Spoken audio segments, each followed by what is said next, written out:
안녕하세요. 저는 30대 여자입니다. 저와 남편은 대학교 동창이었고 사귀다가 결혼을 하게 되었어요. 서로에게 첫사랑이었는데 저희는 남들과는 좀 다르게 여자인 제가 먼저 결혼하자고 프로포즈를 한 케이스입니다. 평생 나만 봐주고 나한테 잘할 줄 알았던 남자라고 생각했거든요. 저는 대학교 재학 시절에 이미 변호사 자격증이 있었고 졸업하자마자 일을 시작했습니다. 반면 남편은 대학교 교수가 꿈이라서 대학원생이 됐죠. 그래서 그때부터 경제력 차이가 많이 났었어요. 근데 남편은 대학원을 졸업하고도 교수가 되지 못하고 대학교에서 시간 강사를 했어요. 그리고 저에게 결혼 얘기는커녕 오히려 헤어자지 했어요. 변호사하고 남편은 대학교 시간 강사에서 경제력 차이가 많이 나서 제가 부담스럽다고 말입니다. 하지만 저는 헤어지기는커녕 그 이야기를 듣고 결혼하자고 프로포즈를 했어요. 남편이 정말 괜찮은 남자라 생각했거든요. 남편은 대학원을 졸업하고도 언제 교수가 될지 알 수 없으니 자기가 자리를 잡고 경제적으로 여유가 되면 결혼하고 싶다고 말하며 거절하다. 저는 제가 돈을 많이 벌린 남자가 돈을 얼마나 벌지는 관심이 없다. 그냥 내 옆에서 든든한 남자로 나만 사랑해달라고 말했고 끈질긴 노력 끝에 저희는 결혼을 하게 됐어요. 남편에게는 남동생이 하나 있는데요. 저희보다 먼저 결혼한 상황이었고 근데 제가 시댁에 갈 때마다 동서가 왠지 모르게 가족들의 무시를 당하고 있는 것 같은 분위기더군요. 식사를 마치고 가족들과 거실에 앉아 과일을 먹으며 이야기할 때도 동서는 주방에서 나오지 못하고 분주하게 움직이고 있었죠. 그 모습이 의아해 집으로 돌아오는 길에 남편에게 물었어요. 여보, 근데 왜 동서는 계속 주방에만 있는 거야? 나는 가족들이랑 친해지려고 노력하는데 동서가 계속 주방에서 일만 하니까 늘 제대로 말도 못 붙였어. 혹시 어머니가 공서주방에만 붙잡아 드시는 거야? 엄마가 거실에서 못 나오게 하는 게 아니라 그냥 재수 씨가 주방에서 안 나오는 거야? 내 동생이 혼전 임신해서 결혼했잖아. 결혼 전에 재수 씨가 직장을 다녔는데 지금은 내 키우느라 그만뒀더니 엄마가 별로 안 좋아하셔서 눈치를 주셨거든요. 설마 나한테도 나중에 시집살이 시키시는 거 아니겠지? 에이, 당신은 변호사. 게다가 나보다 돈도 잘 벌고 내 동생이 혼자 벌어서 가족들 먹여 살리는 게 싫어서 그러신 거라. 당신한테는 함부로 못 하실 거야. 이런 말하긴 좀 그런데 재수 씨는 전문에 졸업했거나 게다가 마음에 안 드는데 사고쳐서 어쩔 수 없이 결혼해서 엄마가 더 미워하시는 것도 있고 수은 반대로 우리 엄마가 당신을 얼마나 좋아하시는데 남편에게 얘기를 들으니 괜히 저도 마음이 더 복잡해졌어요. 남편 말이 동서가 대학도 별로고 돈도 벌어오지 않으니 마음에 들지 않아서 괴롭히다 하는데 저도 까딱하다가 잘못 지키면 시집살이 호되게 시킬 것 같았거든요. 그래서 저는 최대한 시어머니와 트러블이 안 날 것 같은 상황에서는 제가 상대하지 않으려고 했어요. 제가 계속 상대해봐야 저만 손해볼 것 같다는 생각이 진작부터 들었거든요. 하지만 간혹 터무니없는 욕구를 하실 때는 제 성격이 튀어나와 뒷일은 생각도 안 하고 저도 제 할 말을 똑 벌어지게 하곤 했어요. 근데 남편 말이 맞긴 한지 동서에게 하는 것에 비하면 제가 말하는 거에는 잘 토를 달지 않으시더군요. 남편이 가운데서 잘 정리해준 덕분이기도 했지만요. 한 번은 시어머니가 저희에게 명절에 좀 일찍 오라고 하셨던 적이 있었어요. 큰애야, 이번 명절에 좀 일찍 와라. 이번에는 작은 아버지네 가족들도 다 우리 집에 모이기로 했거든. 그래서 음식을 평소보다 많이 해야 돼. 그러니까 명절 일 전에 와서 장도 같이 보고 하자. 주말이 끼어 있으니 너도 출근 안 하니까 그렇게 할 수 있지? 어머니 남편한테 얘기 못 들으셨어요. 이번에는 친정이 먼저 들리기로 둘이 얘기했는데 뭐라고 이번 명절에는 친정에 들렸다가 온다고. 그럼 우리 집에는 언제 오는 거니? 차례 지내기 전에 오는 거지? 아니요. 이번에는 친정집 차례 지내는 거에 참석하기로 했어요. 제가 지금 결혼한 지 2년 된데 매번 시댁만 먼저 와서 음식하고 시댁 차례만 지내는 건 좀 아닌 것 같아서요. 제 남동생이 아직 결혼하지 않아서 제가 없으면 엄마가 거의 혼자 하다시피 하거든요. 아마 시댁에는 아무리 빨리 와도 명절 당일 저녁에 올 것 같아요. 제가 명절에 시댁에 매번 먼저 왔으니 이번에는 친정집에 들렀다 오느라 늦게 올 것 같다고 말씀드렸더니 시어머니가 한숨을 푹 쉬더군요. 그래도 시댁이 먼저 와야 되지 않겠어요? 장남이 빠지는데 차례를 어떻게 지내라는 거니요? 요즘 세상에 굳이 장남이 제사 때마다 꼭 있어야 될 필요 있나요? 게다가 아버님도 계시고 서방님도 계시잖아요. 시어머니가 제 대답을 듣고 혀를 끌끌 차시고 한 소리를 늘어놓으시며 하길래 더 이상 말을 이어가면 안 되겠다 싶은 생각이 들더군요. 우선 저하고 남편이랑 이번 명절에는 친정집에 먼저 가기로 합의했어요. 근데 어머니가 제사 얘기를 하시니까 그 부분에 대해서는 아드님과 상의해 보세요. 저랑 이야기할 건 아닌 것 같네요. 어차피 제사 지내는 건 제가 아니라 남편이잖아요. 남편이랑 이야기해보라고 말을 하고 급한 연락이 온 척하고 그 자리를 떴어요. 이후에 남편이 시어머니와 이야기를 잘 나눴고 원래는 저희 계획대로 친정부터 들르고 댁가 오기로 했죠. 그리고 명자의 연휴. 친정이 먼저 들렀다가 시댁에 갔어요. 근데 현관문을 열고 들어가자니 집안에서 큰 소리가 들리고 있더군요. 정말 왜 그러세요? 왜 저랑 형님이랑 차별하는 거예요? 차별이라는 내가 언제 차별했다 그러는 거야. 형님이 이번에 친정집에 먼저 갔다 오시는 거 아무 말씀 안 하고 허락해 줬잖아요. 근데 왜 제가 다음 명절에 친정부터 갔다 해도 안 된다고 하냐고요?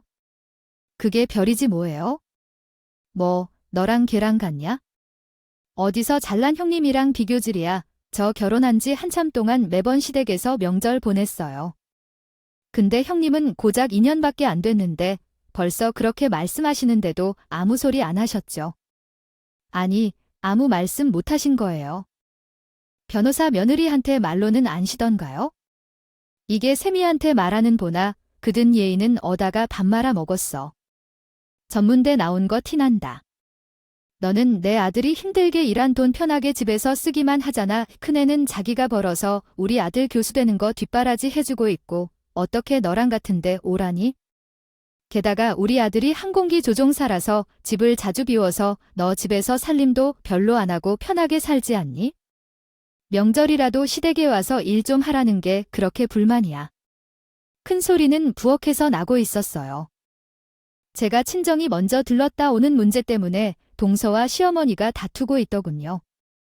말다툼이 찾아질 때까지 기다리려고 했지만 더통 끝날 미가 보이지 않아서 어쩔 수 없이 제가 먼저 부엌으로 가서 인사를 드렸죠. 어니, 저희 왔어요. 다행히 제가 인사를 한 덕에 큰 소리는 멈췄어요. 그래 왔니?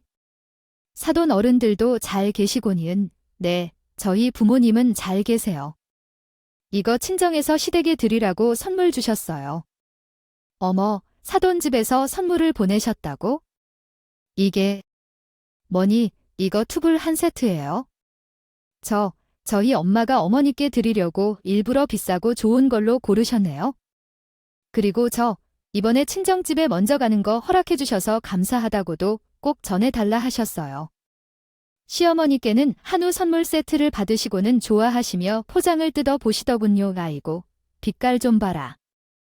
딱 보아하니 백화점에서 비싼 돈 주고 샀네. 사돈 어른께도 잘 먹겠다고 전해줘라고 하라고 했어요. 누구는 명절이라고 시댁에 이런 귀한 선물을 사가지고 오는데 누구는 아무것도 없이 빈손으로 와서 일하기 싫다고 징징거리니 참나. 이뻐할래야 이뻐할 수가 없다니까. 시어머니께서는 저에게 고맙다고 인사를 하시고는 뒤에서 설거지하고 있던 동서를 비고 말을 이어가셨어요. 그 이야기를 듣고 있던 동서가 갑자기 싱크대 물을 덜하고요. 그리고는 저를 한번 쳐다보더니 아무 말도 하지 않고 방으로 들어가 버렸어요. 제 지은 뭐 하는 거야? 설거지 하다 말고 방에 들어가. 뭐 해? 얼른 설거지 해라. 이제 저녁상 차려야 되는데? 왜 갑자기 방구석에 들어가는 거야? 동서는 시어머니 질문에 대꾸도 하지 않더군요. 그리고 잠시 뒤 동서가 외투를 입고 가방을 들고 현관문으로 걸어가더군요. 짐을 싸서 집으로 가는 모양 샀지만 소리 좀 했다고 짐 싸서 집에 가려고 그러는 거야. 뭐 저런 막대 먹은 애가 다 있다니. 명절에 시댁에 와서 일은 안 하고 도망가는 거야? 그런 동서를 보면서 시어머니는 뒤에서 계속 동서 흉을 보시더군요. 그리고 동서는 그대로 시댁을 떠났고 시어머니는 그날 저녁 식사하는 내내 동서 험담을 늘어놓으셨어요. 그날 이후 자꾸만 동서가 신경 쓰이더라고요. 부엌에서 저랑 잠깐 눈이 마주쳤을 때 동서 눈에 눈물이 한가득 고여 있었거든요. 제가 친정집에 먼저 다녀온 것 때문에 동서와 시어머니가 다툰 것 같아서 미안한 마음도 들었고요. 그래서 저는 명절 연휴가 끝난 뒤 동서에게 따로 연락을 해서 만났습니다. 동서가 그때 그렇게 시댁에서 나가고 내가 얼마나 신경 쓰였는지 몰라. 내가 듣기에도 시어머니가 말씀을 너무 심하게 하시더라. 동서 상처 많이 받았지? 이제 좀 괜찮아졌어. 상처야 하도 매일 그러셔서 이젠 그런 말에는 상처받지도 않아요. 그냥 저도 엄마가 보고 싶어서 나간 거예요. 그날 시댁에서 나와서 바로 친정집에 갔어요. 아, 그래. 사실 나도 친정집에 먼저 간다고 했을 때 어머니가 아무 소리 안 한 건 아니야. 시댁에 늦게 온다고 말씀드렸더니 처음엔 안 된다고 하시더라고. 그래서 내가 저번에는 시댁에 먼저 왔으니 이번에는 진정에 가는 게 맞는 것 같다. 다음에는 시댁이 먼저 온다 이렇게 말하고 이미 남편이랑은 이야기 끝냈다고 통하다시피 하고 내 마음대로 한 거였어. 나랑 동서 차별해서 나만 허락해 주신 건 아니야. 형님이 친정집에 갔다가 돌아온다고 했을 때 시어머니께서 안 된다고 하셨어요. 저는 변호사 며느리로서 하는 말에는 아무 말도 못 하시고 제가 잡히는 것으로만 알았는데 그게 아니었나 봅니다. 그것이 다행입니다. 아니야, 절대 아니야. 시어머니께서 나한테도 뭐라고 하신 거지만 돌이켜 피하는 것이지. 동 이야기를 나 아버지 명절 때 있었던 일로 마음의 상처를 많이 받은 것 같았어요. 그래서 제가 계속 위로를 해주었어요. 어느 정도 술을 마시고 편한 분위기가 형성되었을 때 동서가 갑자기 이혼 소송에 대해 물어보더라고요. 형님, 근데 이혼 소송하려면 어떻게 해야 되나요? 그냥 변호사 찾아가서 이혼하고 싶다고 말하면 되는 거예요. 이혼 소송 동서가 이혼할 생각이 있어? 뭐, 딱히 그런 건 아닌데 미리 알아둬야 할 것 같아서요. 마침 형님이 변호사이기도 해서 궁금해서 여쭤봅니다. 뭐, 이혼하고 싶으면 변호사 찾아가서 이혼하고 싶다고 말하면 되지? 근데 합의 이혼이 아니고 소송을 진행하려면 증거나 뭐 그런 것도 있어야 돼. 원인이 남편에게 있는지 시어머니에게 있는지 그런 것에 따라서 달라지고 말이야. 저는 이혼 소송할 때 필요한 것들과 주의 상황에 대해 이것저것 이야기를 해줬어요. 근데 제 이야기가 끝났는데도 동서는 더 이상 아무 말도 하지 않고 술만 마시고 있더라고요. 그러더니 자기 결혼 생활 얘기를 해줬습니다. 형님도 이야기 들으셨죠? 저희 사고쳐서 결혼하게 됐잖아요. 그때 아이도 있는데 시댁에서 어찌나 반대를 하던지. 솔직히 애만 아니었으면 저도 이 집에 시집 안 왔을 거예요. 그냥 봐도 시어머니가 한성질 하는 것처럼 보였거든요. 아이도 있는데 그렇게 심하게 반대하셨어요. 남편이 잘 낳잖아요. 항공기 조종사 되는 것도 힘든데 돈도 잘 벌고. 그래서 더 잘난 며느리 원하셨는데 전문대 졸업한 애가 아이까지 배워서 나타나니까 마음에 안 드셨던 모양이. 게다가 저희 집도 그렇게 넉넉한 형편도 아니고요. 스튜어디스가 얼마나 훌륭한 직업인데 그거 젊은 사람들이 엄청 하고 싶어 하는 직업 중 하나잖아. 게다가 되는 것도 힘들고 말이야. 동서가 서방님에 비해 부족한 게 대체 뭐가 있어? 아니에요. 남편은 대형 항공사 다니는데 사실 저는 저가 항공사에서 스튜어디스였어요. 그것도 영어가 안 돼서 국대에서는 못하고 국내에서만 탔고요. 잘난 남편에 비하면 한참 모자라죠. 서방님은 항공기 조종사였던 스튜어디스 있다고 했어요. 같은 항공사에서 일한 건 아니었지만 주변 사람들 중 겹치는 지인이 많아서 서로 알고 지냈어요. 그러다가 서로 사귀게 됐는데 준비되지 않은 상태에서 아이가 들어서서 결혼을 하게 된 것이었고요. 아무래도 스튜어디스라는 직업이 매일 서서 일을 하다 보니 임신한 사람에게도 무리가 되고 직업 자체가 근무하는 시간이 들쭉날쭉이라 아이를 돌보기에도 적당하지 않은 것 같아서 결혼을 하고 직장을 그만뒀다고 합니다. 사실 저는 손주를 보시면 저한테 대하시는 태도가 조금은 달라질 줄 알았어요. 근데 더 심해진 것 같아요. 자기 손주에 낳아준 사람인데 이렇게까지 함부로 할 줄은 몰랐네요. 그래도 두 사람만 사랑하면 되는 거지. 그게 다 무슨 소용이야. 저도 그거면 충분하다 생각했는데 막상 살아보니 그게 다는 아니더라고요. 제가 위로의 말을 아무리 해도 동서의 표정은 어둡기만 했어요. 앞으로 힘든 일 있으면 나한테 연락해. 도울 일 있으면 내가 도와줄 테니까 꼭 내 도움이 필요한 거 아니? 가끔 만나서 시댁 욕도 하고 그러자. 이렇게 속에 쌓이니 얘기하면 기분 좋아질 거야. 다른 친구들한테 말해봐야 시어머니가 어떤 분인지 제대로 모르잖아. 나랑 이야기하는 게 더 잘 맞을 테니까 나한테 꼭 연락해. 저는 동서의 손을 꽉 잡으면서 진심으로 이야기했어요.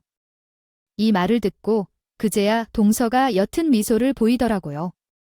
그 이후에 저희는 자주 연락하면서 지냈어요. 특별한 일 없어도 같이 추우면 감기 걸리지 않게 조심해라. 따뜻하게 입고 다녀라. 이런 일상적인 이야기를 주고받는 정도로 친해졌죠. 가끔 시어머니 흉도 함께 봤는데요. 저는 동서가 명절이나 제삿날이나 그렇게 시집살이를 호되게 하는 줄 알았는데 알고 보니 평소에도 그렇게 연락을 자주 하신다고 하더군요. 아무래도 서방님이 항공기를 조종해서 해외 비행을 하게 되면 길면 2주 정도씩 집을 비운대요. 근데 그때로 어떻게 귀신같이 하시고는 그쯤에 시댁에 저녁 식사를 먹자고 부른다 하시더군요. 밥을 먹자고 불러놓고는 아무 음식도 안 해놓고 아들이 일하느라 집에도 못 들어오고 그 고생을 하는데 너도 일을 해야 될 거 아니냐면서 동서 보고 식사를 차리라고 한대요. 시어머니가 동서를 구박한다는 내용을 듣고 동서가 직장을 다니지 않고 남편이 벌어온 돈을 쓴다는 것에 불만을 느낀 것으로 보였어요. 그래서 저는 만약 아이를 가질 경우에도 일을 그만두지 말아야겠다는 생각을 했죠. 근데 시어머니가 며느리를 괴롭힌 것은 단순히 직장 여부 때문만이 아니라는 걸 나중에야 깨달았습니다. 남편은 결혼 후에도 교수가 되지 못하고 오랫동안 강사로 일했어요. 능력이 있고 열심히 해도 교수 자리가 비어나야 새로운 교수를 뽑는데 자리가 나질 않았고 경쟁이 치열했다고 하더라고요. 그래서 남편은 교수 자리에 오를 수 있도록 최대한의 노력을 기울여 왔어요. 방학이나 주말에도 논문을 쓸 때 학교에 가서 옆에서 도와주는 게 일상이었고 잡다한 심부름까지 다 했던 것 같았어요. 근데 한 번은 남편이 해외로 1년 정도 나가야 한다고 여지를 줘야 될 것 같다고 말했을 때를 떠올립니다. 갔다 하더군요. 자기가 근무하는 대학교가 이번에 새로 영국에 있는 대학과 자매 결혼을 해서 해외 연수를 갈 기회가 생겼다고 말합니다. 이번에 학교에 있는 이김센 교수와 갔다 오는 기회가 있는데 가게 되면 정 교수가 될 확률이 높아진다고 했어요. 1년을 한 시간이 너무 길었지만 남편의 미래에 도움이 될 것 같아서 저는 흔쾌히 허락해 줬습니다. 근데 제 남편이 해외 연수를 나간 뒤로부터 시어머니가 저한테도 자주 연락을 하며 닥달을 시작했어요. 큰아가 퇴근했어네 지름 맞췄는데 오늘 동료들끼리 저녁 식사 먹기로 해서요. 해가 다져서 밖에 어두운 집에 일찍 들어가지 않고 밖에서 돌아다닌다고 남편도 집을 비운 마당에 결혼한 여자가 그러고 다니면 못 써내. 어차피 남편도 집에 없어서 혼자 먹어야 되는데 동료들이랑 저녁 먹으면 좋죠. 회사 의논할 것도 있어서요. 회사 일에 대해 이야기하고 싶으면 무슨 시간에든지 언제든지 상관없고 그렇지 않으면 정신을 맑게 하면서 이야기해도 괜찮아요. 근데 왜 굳이 저녁 시간에 이야기를 해야 하는 거죠? 같이 저녁을 먹으며 대화하는 사람들 중에 남성도 있었죠.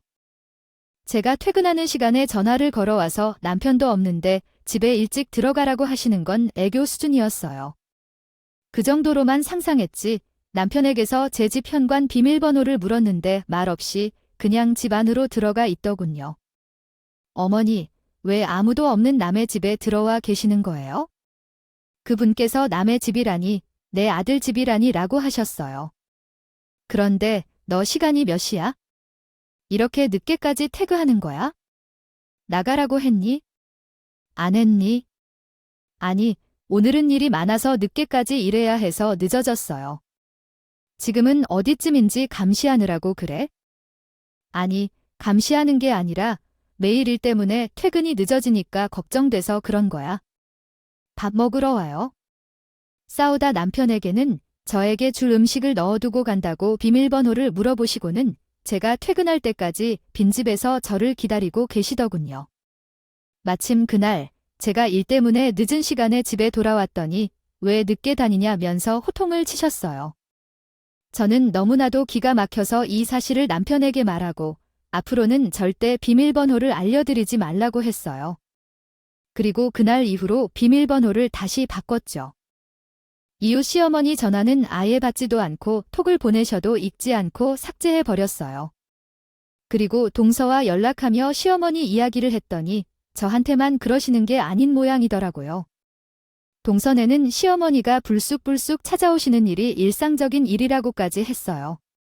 만약 오셨을 때 동집에 없거나 TV를 보면서 쉬고 있으면 남편이 돈 벌어오는데 팔자 좋다고 그렇게 막말을 하고 가신다더니 남편이 해외 나간다 할 때 말릴 걸 그랬나 생각하던 중에 저에게도 출장의 기회가 찾아왔어요. 회사에서 영국에 나갈 일이 있는데 제 남편이 영국에 오래 있는 걸 한 동료들이 겸사겸사 남편 얼굴이나 보고 오라고 저에게 다녀오라 권하더라고요. 남편을 못 본 지도 꽤 됐던 터라 동료들에게 고맙다고 말하고 출장에는 제가 다녀오기로 했죠. 그리고 동서에게 출장 얘기를 하면서 저희 집 강아지를 보름만 부탁한다고 연락을 했어요. 동서, 나 영국에 출장 다녀오기로 했어. 보름 정도 다녀올 것 같은데 우리 강아지 좀 봐줄 수 있을까? 영국에 출장을 가세요? 네, 강아지 받드건 어렵지죠. 근데 대신 저도 하나 부탁이 있는데 들어주실 수 있으세요? 부탁. 당연히 부탁 들어줄 수 있지? 뭐 가지고 싶은 향수나 물건이 있는 거야? 그게 아니라요. 말씀은 못 드렸는데 사실 저 지금 이혼 준비 중이거든요. 왠지 남편이 바람을 피우고 있는 것 같은데 형님이 증거 좀 찾아줬으면 했어요. 서방님이 바람 피고 있다니 증거를 나보고 찾아달라고. 대체 무슨 수로? 게다가 서방님이 바람 피고 있다는 건 확실한 거야 맞는 것 같아요. 남편이 주로 유럽 한국 노선을 담당하는데 그렇게 길게 집을 비울 때면 옷을 꼭 잃어버리고 와요. 또 늘 여자 향수 냄새가 진하게 배어있기도 하고요. 제가 이상해서 전에 친하게 지내던 동료한테 남편하고 붙어 다니는 여자 없냐 물었더니 그 사람이 한 스튜어디스랑 친하게 지낸다고 말해줬어요. 가만 보면 그 스튜어디스가 남편 항공 스케줄이랑 맞춰서 자기 스케줄을 짠다고. 근데 딱 형님이 영국 가실 때 저희 남편도 영국 비행 스케줄이 잡혀 있어서요. 동서의 말을 들어보니 서방님이 바람 피우는 걸 거의 확신하고 있는 것 같았어요. 최근 들어 옷도 잃어버리고 오고 돈도 많이 쓰는 게 정황상 수상한 건 많은데 확인할 방법이 없다고 하더군요. 마침 저랑 서방님이랑 같은 시기에 영국에 가니 말없이 따라가서 확인 좀 해달라고 부탁을 하더군요. 제가 이걸 확인해주는 게 맞나 싶어 고민을 하는데 동서가 너무 간절하게 부탁을 해서 거절할 수가 없었어요. 그동안 시댁에서 시달리는 모습을 많이 봐왔고 동서가 저에게도 잘해줬기 때문에 한번 도와주기로 마음먹었죠. 그래서 남편에게도 영국에 간다고 말하지 않고 출장을 떠나게 됐어요. 더구나 동서에게 서방님 얘기를 들으니 저도 제 남편이 영국에서 혼자 얌전히 잘 지내나 걱정이 되기도 하더군요. 간 김에 남편이 어떻게 생활하나 확인하기로 마음 먹었죠. 그렇게 저는 떠날 때에 동서님은 주소를 받아갔습니다. 그정은 보름으로 예정되어 있는데 문제가 생겨서 휴가와 연차를 미리 당겨붙여 2주를 더 추가하게 됐어요.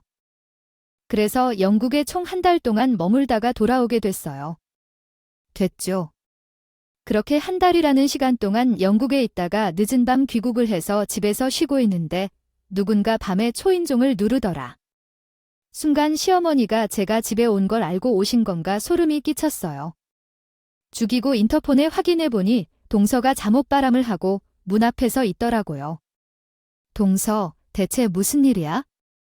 왜 이 꼴을 하고 이 저녁에 우리 집에 온 거야? 저는 깜짝 놀라서 황급히 동서를 집 안으로 들였어요. 동서에게 무슨 일이 있냐고 물어봤고 동서가 내뱉는 말을 듣고 경악을 금치 못했어요. 형님, 도와주세요. 시어머니가 다 뺏어 가고 있어요. 이제는 저희 집 안방까지 차지하고 들어 앉으셨다. 그저 진짜 너무 힘들어요. 도와주세요. 제발. 동서는 저에게 시어머니한테 자기를 구해달라 하면서 제 품에 안겨 엉엉 울더라고요. 그렇게 한참을 울고 나서 동서가 겨우 진정을 했어요. 그제야 동서와 그동안 무슨 일이 있었는지 대화를 나눌 수 있었죠. 동서, 내가 무일지 알아야 도와주지. 대체 왜 그래? 내가 한국에 없는 동안 대체 시어머니랑 무슨 일이 있었길래 이러는 거야? 형님이 영국에 가고 얼마 뒤에 시어머니가 불쑥 저희 집에 찾아왔거든요. 근데 하필 그때 제가 이혼 서류를 화장대 위에 올려둔 상태였는데 그걸 시어머니가 보신 거예요. 어머, 정말 시어머니 그 성격에. 동서가 미리 준비해 놓은 이혼 서류를 보신 거면 난리가 났었네. 네, 맞아요. 그거 보시고는 득달같이 저한테 달려오셔서 내 남편은 해외에서 고생하며 돈 벌고 있는데 너는 집에서 남편이랑 이혼할 준비를 하고 있냐고 배웅망덕한 년이라고 난리를 지셨어요. 그러면서 재산 나눠가지 생각은 절대 하지도 말라고 소리를 지르시고 그 뒤로 안방까지 차지하신 거고네. 아예 시댁에서 본인 증 꾸려 오셔서는 안방에서 지내고 계세요. 제가 뭐 하는지 감시하려고 그러면서 집에 있는 비싸 보이는 물건은 재산 분할할 때 저한테 뺏길 수도 있다면서 가져다가 팔아버리기까지 하고 계세요. 저 이러다가 저 가지고 있는 거 몽땅 뺏기고 이혼당하지 않을까 걱정이에요. 동서가 이혼을 왜 당해? 오히려 반대로 시어머니 아들이 몽땅고 이혼당가는 거겠지? 걱정 마. 내가 도와줄게. 형님, 혹시 제 남편 바람 피운 증거는 잡아오신 거예요? 그렇다니까. 그러니까 내가 원래 계획은 이주였다. 추가해서 한 달 동안 영국에 있었지. 정말 빼도 박도 못하는 증거 왕창 가지고 왔어. 시어머니, 곧 두 아들 모두 이혼당하는 꼴 보시게 될 거야. 두 아들 다 이혼당하다니, 설마. 그럼 아주버님, 요 가보니 서방님만 문제가 있던 게 아니더라고요. 원래 해외 출장은 2주로 잡혀 있는데 영국에 가보니 2주만으론 턱없이 부족한 상황이라는 걸 깨달았어요. 아무래도 제가 맡은 일도 했어야 되니까요. 그래서 회사의 말에 휴가와 그에 쓸 수 있는 연차를 붙여서 2주 더 머무르고 온 것이었어요. 그때 영국에 가지 않았다면 두고두고 후회하며 살았을 거예요. 아니죠. 아마 남편이 무슨 잘못을 한지도 몰랐을 테니 후회도 못하고 그냥 속고 살았을지도 모르겠네요. 형제가 쌍으로 바람을 피고 있었다니까 동서가 말한 호텔에 찾아가 봤는데 서방님이랑 우리 남편도 같이 있었어. 남자들끼리만 있는 게 아니고 양쪽에 여자를 끼고 말이지. 커플 데이트 하는 걸 나한테 제대로 들킨 거지. 뭐, 정말요? 그 여자들은 누구였어요? 혹시 영국 사람 아니면 제가 말했던 그 스튜어디스랑 제 남편이랑 같이 있나요? 서방님 옆에는 그 동서가 사진으로 보여줬던 여자가 있었고 내 남편 옆에는 같은 학교 교수가 다정하게 서 있었어요. 상이라 그렇게까진 안 놀랐는데 내 남편까지 그러고 있으니 진짜 황당하더라고요. 우리가 제대로 한방 먹이가 이혼할 수 있을 테니까 서방님이 머물고 있다던 호텔에 시간이 날 때마다 로비에 앉아 서방님을 기다렸어요. 혹시라도 바람을 피우고 있다면 그 여자와 숙소에 같이 들어올 것 같아서요. 며칠 잠복을 하고 있다가 드디어 서방님을 발견하게 됐는데 그 옆에 있는 것은 상관이 아니라 남편도 여자를 끼고 있는 걸 보게 된 거죠. 그래서 2주 출장을 마치고 조금 더 확실한 증거를 찾기 위해 남편 일주일, 서방님 일주일 더 쫓아다녔어요. 제 남편 옆에 있던 여자는 제가 보자마자 누군지 알 수 있었는데요. 저랑도 몇 번 밥까지 먹었던 제 남편이 근무하고 있던 대학교의 교수였고 머무르는 시간이 길어지자 자기도 더 열심히만 하는 게 아니라 다른 방법을 찾아봐야겠다고 했었죠. 그리고 얼마 뒤에 학교에 이김이 센 사람 밑에 줄을 섰다고 말했어요.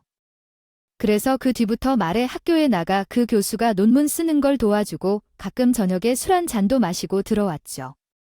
그런 모습을 보고 제가 남의 뒤에서 비위를 맞추는 것보다 당신의 능력을 키우는 게 교수가 더 빨리 되는 방법이 아니겠냐고 말할 정도로 남편은 자신의 시간을 많이 투자했어요. 그리고 우연히 제가 남편 대학교에 갔다가 남편이 줄을 샀다던 교수와 만나서 저녁 식사를 함께 한 적이 있었는데 알고 보니 저보다 4살밖에 많지 않은 젊은 여자더라고요. 식사하며 대화를 나눠보니 아직 교수가 된 지도 얼마 되지 않은 사람이었습니다. 대학교에서 교수로 자리를 잡은 지 얼마 되지 않았고 나이도 어린 사람이 어떻게 학교 내에서 이김이 센지 궁금해서 남편에게 자세히 물어봤죠. 그랬더니 그 여교수 부모가 둘 다 다른 대학교에서 교수를 하고 있고 지금은 학교 총장의 그 여교수가 친척이라고 하더군요. 그러면서 저 사람한테만 잘 보이고 비위를 맞춰주면 정교수 자리가 나자마자 자기가 교수 될 수 있다고 말했었어요. 근데 남편은 그 여교수에게 잘 보이다 못해 남자로 사랑받고 있더군요. 내 남편도 서방님이랑 똑같은 놈이었지 뭐야. 교수가 되고 싶어서 그 짓을 한 건지 진짜 바람이 난 건지 잘 모르겠지만 여하튼 둘이 깊은 관계인 건 맞아. 이런 뒷이야기를 동수에게 말하면서 제가 화를 냈더니 동서가 너무 미안해하는 표정을 지었어요. 제가 괜한 부탁을 해서 괜히 형님한테 아직 피해를 끼친 것 같아요. 무슨 소리야, 동서. 동서가 나한테 피해를 끼치다. 동서는 나의 구세주야. 만약에 동서가 서방님 뒤 켜달라는 부탁을 안 했으면 나 내 남편 바람 피운지 모르고 살았을 거 아니야. 오히려 내가 동수한테 감사하다고 절이라도 해야 될 판인데. 미안한 마음 같은 거 절대 갖지 마세요. 그렇게 생각해 주시니 감사하네요. 혹시 저를 원망하진 않을까 싶어서요. 그럼 형님은 어쩌실 생각이세요? 나도 이혼해야지. 나 두고 딴 년이랑 놀아나는 놈이랑은 절대 같이 못 살지 몰라요. 얼굴이 두 편이면 매일같이 눈물을 쏟겠죠. 당할 테니까요. 그러니까 어쩌겠어. 본인이 아들 잘못 키운 대가를 치르는 거지. 게다가 시집살이도 호되게 시켜서 그거 돌려받는 거고 맞아요. 근데 저는 형님이 주신 증거들 가지고 이혼 소송하면 시간이 얼마나 걸릴까요? 명백한 증거가 있으니 바로 이혼할 수 있겠죠? 저 사실 남편도 싫지만 하루빨리 시어머니한테 벗어나고 싶어서요. 진짜 이렇게는 더 이상 못 살아야겠어요. 동서는 하루라도 빨리 이혼하고 싶다고 말했어요. 시어머니가 안방에서 계속 버티고 있는데 너무 힘들다고 하면서 말이에요. 근데 그 순간 제 머릿속에 두 형제뿐 아니라 시어머니한테 아직 복수할 수 있는 방법이 떠오르더라고요. 동서 이혼 소송 조금만 미루는 건 어때네? 이혼 소송을 미루다녀 왜요? 이 증거로는 부족한가요? 그런 건 아니야. 내가 가져온 증거들로 충분해. 근데 솔직히 우리 시어머니한테 많이 당했잖아. 그동안 동수한테 얼마나 모을 게 오셨어? 근데 마침 내가 어머니한테도 복수할 좋은 방법이 떠올랐어. 대신 시어머니한테 복수하면 동사가 조금 더 참아줘야 돼. 시어머니한테 복수할 방법이 있다고요? 그게 대체 뭐예요? 저를 그동안 괴롭혔던 거 갚아줄 수만 있으면 좀 더 참을 수 있어요. 지금 시어머니가 동선의 집 안방 차지하고 앉아서 비싼 물건 파신다고 했지? 혹시 집에 아직 안 판 비싼 물건들은 뭐가 남았어? 저는 동서에게 시어머니가 잘못한 증거를 모아야 되니 우선 CCTV를 집안 곳곳에 설치하고 좀 더 시어머니 횡포를 참아달라 했어요. 동서는 눈을 반짝거리면서 자기가 복수할 수 있다면 잠깐의 고지라는 건 아무렇지 않다고 말을 했죠. 그렇게 저희는 그날 시댁에 제대로 복수할 계획을 세웠고 동서는 집에 가자마자 그 계획을 실행에 옮겼죠. 그리고 얼마 뒤 시어머니가 처벌받을 수 있는 증거를 볼 수 있었답니다. 하지만 저희는 먼저 이혼 소송을 건 다음에 시어머니에 대한 복수를 하기로 했어요. 그렇게 하는 것이 시어머니에게 더 충격을 줄 수 있는 방법 같았거든요. 그리고 동서가 먼저 서방님한테 이혼을 요구했어요. 근데 서방님은 본인이 불륜을 저지르다 걸렸는데도 아이를 걸고 넘어지며 합의 이은 불가능하다고 웃기더군요. 결국 이혼 소송을 진행하게 됐고 그 소송은 제가 맡아서 했죠. 저는 최대한 동서에게 유리한 결론이 나올 수 있도록 최선을 다해 노력했어요. 그때 저는 바로 소송하지 않고 남편에게 이혼 소리와 함께 제가 모은 남편의 바람났다는 증거 사진들을 영국으로 보냈어요. 남편은 제가 보낸 것들을 보자마자 저에게 전화를 했죠. 여보, 이게 대체 뭐야? 당신이 보는 사진들은 뭐고 이혼 서류는 대체 뭔데 보는 그대로야. 내가 당신 바람 피우고 있다는 사실 알게도 했고 당신한테 이혼하자고 서류 보낸 거지. 잠시만, 오해야. 내가 다 설명할게. 그게 말이야 이렇게 중요한 얘기를 전화로 한다고 나하고 얘기하고 싶으면 바로 서울로 와 한국으로 들어오라고. 나 아직 외연만 있어. 이거 마치지 않고 들어가면 나 대학교에서 정말 자지는 거 몰라. 여기서 맡은 일이 있는데 한국으로 오라는 게 말이 된다고 생각해? 그래, 당신은 교수 되는 게 나보다 더 중요한가 봐. 그럼 나랑 이혼하고 거기 대학교 교수의 아이 무슨 말이? 그래, 당연히 교수보다도 당신이 소중해. 근데 지금 상황상 한국으로 들어가기 어렵다는 말이야. 만약에 이원주 내로 한국에 들어와서 내 앞에 무릎 꿇고 빌지 않으면 바로 이혼 소송할 테니까. 그런 줄 알아? 사진 봤지? 명백한 증거도 있어서 소송당하면 금방 이혼 당할 거야. 선택은 당신이 알아서 하면 되는 거야. 그럼 이만 나는 전화 끊을게.